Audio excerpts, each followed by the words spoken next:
Anong latest mundo ng showbiz?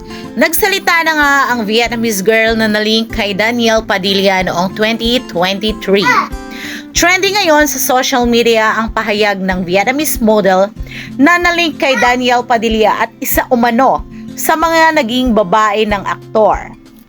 Si Min Pung or Emma ay naglabas ng sama ng loob sa Instagram kaugnay sa mga ibinabatong aligasyon at masasakit na salita laban sa kanya ng mga Katniel fans.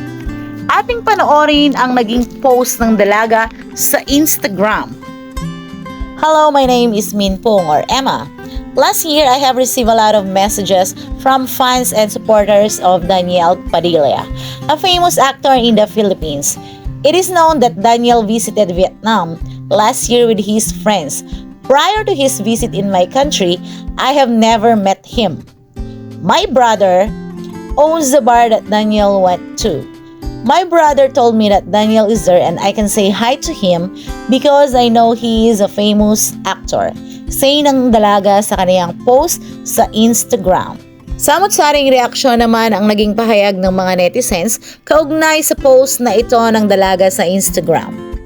Ang dami nang nadadawit sa hiwalayang Kat and DJ, sino ba kasi talaga DJ?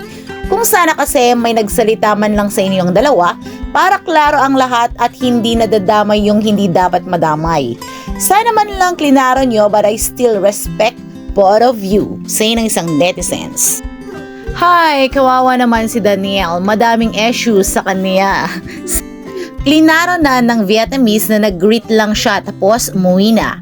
Nako, kung ano-ano nang sinasabi niyo, kesyo babae na naman ni Danielle. Ginugulo niyo ang buhay ng may buhay. Kawawang Danielle, lahat na lang para maging bida yung iba. Say naman ng isang concerned netizens. Ikaw, may na-meet ka din ba sa isang bar?